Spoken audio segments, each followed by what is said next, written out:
Welcome to Film Bites, the podcast where a lad and his dad talk about films they've just watched.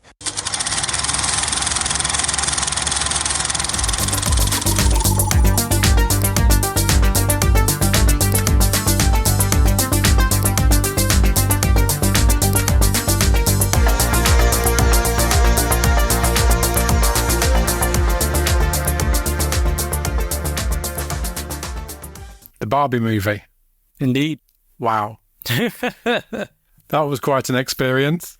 So, Greta Gerwig Yes. has delivered this, let's be honest, it's an impressive film, isn't it? Feels fresh again, doesn't it? Yeah. I was really quite surprised. We went to the cinema, what was it, about 10:15 in the evening? Yes, which we don't usually do, but with the buzz that this movie has received, we struggled to find any screenings, so we went for the latest screening, and even that was nearly sold out. And what was quite, a lot of fun about it, let's be honest, is that people were dressing up for this thing. Proper going for it as well, which I really liked. Some of the dresses and costumes that people had gone with were just fantastic, brilliantly pink to go with the movie. And I think actually that adds value to the whole experience, to be honest with you. 100%. So let's talk about the film then. Yes. We're not going to do any spoilers. No. We've seen other reviewers doing lots of spoilers about this, but we want to try and give you a taste of what it is that we liked about this film.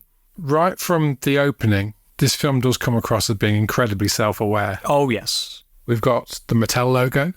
We've got just brilliantly vibrant colours on the screen. Quite a pumping sort of soundtrack. I think Mark Ronson was one of the people behind it as well, production. Right. I didn't know that. And it just delivers on every single level. It's funny, it's warm, it's got a lot to say, which we'll come to in a bit. But I really, really liked what they put on screen. How about you?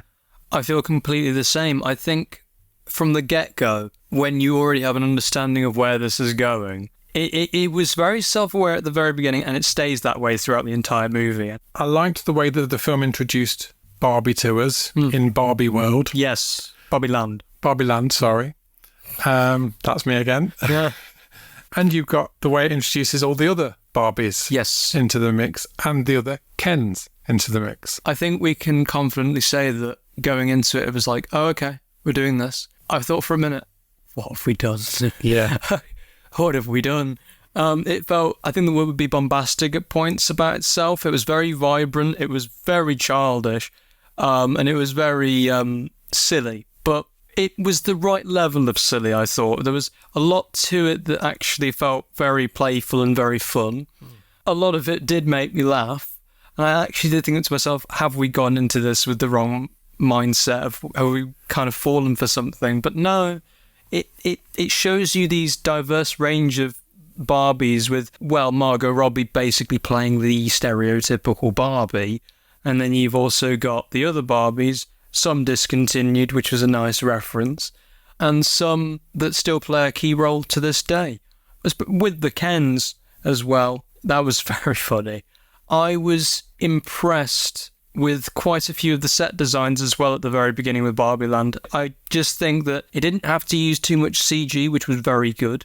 I think the only things that were CG were background material pieces and the odd effects that play through, imaginary aspects as well. But ultimately, it was very heavy on the set design and the practicality of things, and it was just, you enjoyed it all the more for that. And I will say I did begin to feel a bit worried that maybe we were going into this with the wrong mindset, that actually there's not really underlying themes. There might actually just be a Barbie movie. But then again, after the intro, you did question it a little bit. Yeah, I mean, one of the curious things about this film is that whilst there's been a lot of shouty marketing and the best viral marketing campaign for years. I have to agree. Which arguably a lot of it they probably didn't even have to pay a penny for. Well, that's the beauty of this movie. It's only got a budget of 135 million, I believe. Which is still a lot, let's be honest. It's still a lot, but if you compare it to the other blockbusters that have been spending up to 300 million, 500 million, and then bombing, this movie's already a success within its first few days. Absolutely. It's only the second time really this year that we've seen a film kind of blow the box office away in the opening weekend. There's been good box offices, but Mario is the only other movie that's really done what this movie's done, and it's largely in part to that fantastic marketing campaign. The 2 tickets to Barbie memes have been flying around the internet for months. We've been joking about it ourselves. And it's brilliant. We've been laughing for anything, It's just so funny, so well done, so well thought out. And really, that marketing has done more for this film than if they'd spent lashings on massive adverts for it. Now, I've seen a couple of trailers, but both of those trailers give absolutely nothing away of what this film delivers. And the beauty, I keep saying the beauty, but it is actually the beauty of it. The trailers, whilst also giving you the impression of, this is going to be childlike, silly fun. It's going to be for audiences that are just going to go into it with a kind of, what the heck. Which, yeah, people did feel like that. But I've got to say, there's always one part of the trailer that makes you go, what's that about? And even with the teasers, you thought, that's a little odd. And then you realised, actually, there's more to this, and I actually kind of want to see how it plays out. Yeah. And that's what I think a large part of it for us was there for. We went into it with this sense of, what are we doing here? But actually, I kind of want to see where this goes. You've got Margot Robbie, you've got Ryan Gosling, and you've got Greta Gerwig, who, if you look at her track record of movies, there's always a theme that plays out throughout these movies. So you do want to see how it's going to play out, especially with something like Barbie. Yeah, I couldn't agree more. And I think it's already been in one of the trailers anyway, but the opening sequence, the Kubrick-inspired sequence, which from that point onwards, I actually don't think I stopped smiling throughout the entire movie because of what it was trying to do. It was doing something really quite unique, quite special. It was vibrant, colourful. Margot Robbie's performance is wonderful. She definitely is the stereotypical Barbie in this movie. And she plays it to a T. Yeah. And then obviously there's the plot points that subvert where this film's going to take you, which I think you need to watch to be able to understand. I actually loved that they played with this because they did it in such a way that it looked like they were giving Mattel a kicking. Yes. For a lot of the nature of what Barbie's about. Yes. But it does it so cleverly and so sassily that it just really did capture your imagination all the way through. So the main story, we know that Barbie goes into the real world because that's in the trailers as well. The way in which it does that, equally clever. Yes. Reminded me a little bit of one of the Muppet movies where they travel by map. Yes, yeah. It reminded me also a little bit of Toy Story. Toy Story 2 especially. For obvious reasons. Yes. And then the events that unfold in the real world and subsequently what changes the dynamic from the real world. Which is genius. It absolutely is. It's the main guts of the film. I was secretly hoping that Will Ferrell was going to play the same character from the Lego movie. I know what you mean. That would have been a wonderful little crossover. He's basically the same character. Without being the same character, yeah. Yeah. And the Mattel office that we see. Oh my gosh. Yeah. That's terrifying if it's anywhere near true. Which, it's tongue-in-cheek, but I bet it's probably similar in some capacity. And then so we've got the other themes that come through in this. The patriarchy, the misogyny. And the way in which that impacts on this story. Yes.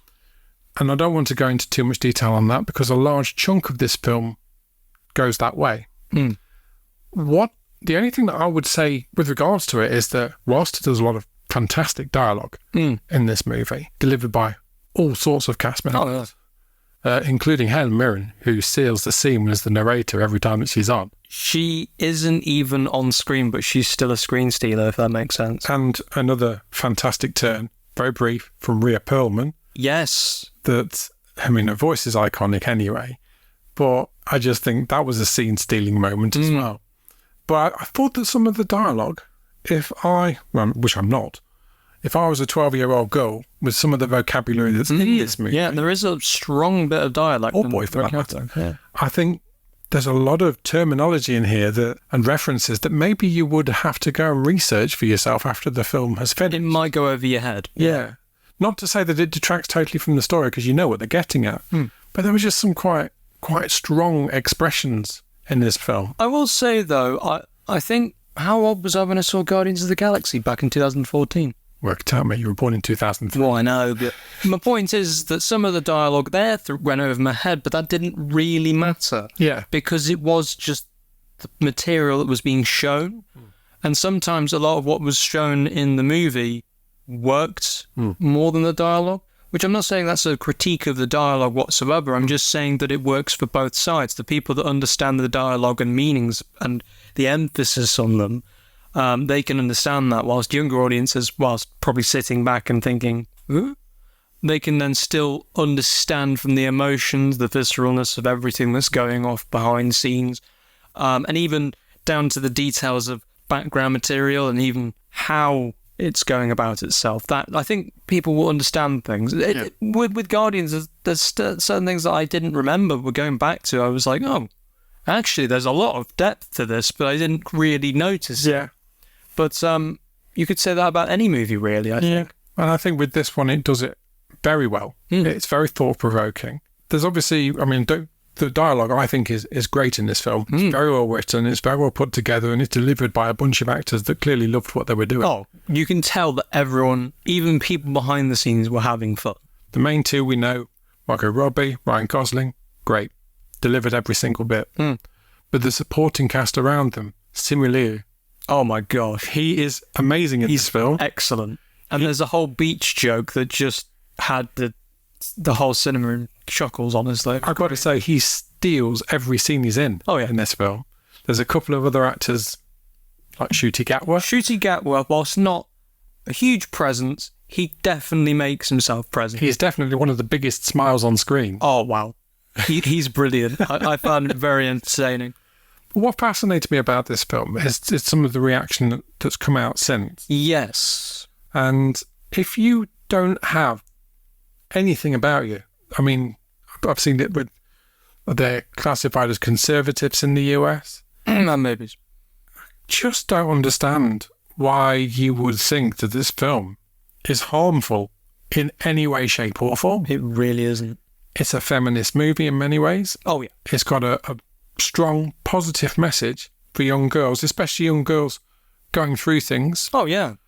And Barbie's one of those transitional toys that probably does go from the sort of younger age into the teenage, where ultimately, as this story explores, yes, your feeling towards these things change. And I think it's just really sad indictment that people want to use this movie to be angry and politicise their own problems. To incite rage. Yeah. And it is man babies. I am going to refer to them as that because it is literally everything I have seen. They're crying about feminist movements being woke, and the term woke, I don't want to become too political in this situation because this is a podcast about movies, but to try and spin a movie that is practically harmless and it is meant to be a bit of fun whilst also conveying a message that's quite important. A strong, positive. Yeah. To try and make it into this fantasization of hate, it's ridiculous, especially for a toy. Yeah. It's a toy, and they've spawned a movie from it, of course, but to try and incite hate on it is just preposterous. It's just ridiculous. It's not just spawned any movie, it's spawned this movie, and this movie is really a labour of love for the people involved. Oh, yeah. You can see in every single shot that's the case. We have the wonderfully over-the-top and flamboyant artwork. There's some brilliantly choreographed scenes. Oh, wow, yes. And some of the music performances throughout are delivered with such a big smile on the face. And even through the darker shades that this film touches upon, you understand where it's going. You understand the purpose of the film. And by the end of the film, you think this really has been 90 minutes of fresh air. Yeah. It genuinely feels like a fresh take in Hollywood again. And oh my gosh, have we needed it. Because we've seen fresh movies and we've seen things that are very interesting. You do notice the sense of repetitive natures of sequels. The term sequelitis definitely hits hard. And I think that with movies nowadays, you'll notice a theme. Fast and Furious spent a whole lot of money, 200 and something million, I think it was, on its budget. And within its first weekend, I think it made 61 million. You've got Ant-Man and the Wasp: Quantumania. That didn't particularly do well until it was in its later stages. The same can be said about Transformers, the new Transformers Rise of the Beasts. They spent about 300 million on that one, I believe, and then that didn't make its money back completely. And again, the marketing for that was quite a bit of a budget. Yeah. So the point is, sequels have not been doing as well. Original movies that are new, fresh, in some way, shape or form, animation even, have been doing incredibly well. Look at it this way, you've got Mario, new movie from Nintendo. It's Universal, but it's made its money back clearly very well. 1.3 billion. It was along those lines, and it's in the top, I want to say 3 in the box office charts of best animated movie budget. And if you were to compare notes with this one and that one, then there's a lot more going on in the Barbie movie. Yeah. There was a lot more safety in what they delivered with Super Mario. Well, Mario in general is a safe franchise. Well, they did that extremely well. Yes. We enjoyed that very much. If you go back into the podcast, that's one of the first ones that we did. But this one just feels like this could be a new chapter for what you can do with this kind of film. It doesn't follow those familiar routes of what to do with a franchise. This takes it completely fresh, completely new, completely different. It takes great actors and delivers not only a story but a message in such a positive way. And also with limited marketing, it's managed to pull off something quite special. Definitely. So from my perspective, go and see this movie. See it for yourself. See it on the big screen. Enjoy what you see on the screen. Don't listen or read any reviews before you go in. Keep yourself fresh and go in and enjoy it. What do you think? Completely agree. I think that this was a breath of fresh air, like you say, and Greta Gerwig is absolutely brilliant. The mind of Greta Gerwig, the direction, the cinematography even as well. The actors have absolutely nailed their job down. There's a lot of pink. Enjoy the pink. And choreography, like you say, is absolutely stunning. It's like classic Hollywood, modernised, but also created to be special again. And in a time where cinema is certainly in the trenches, I'd say, this is one that stands out and is incredible, and you should absolutely watch this. Fantastic.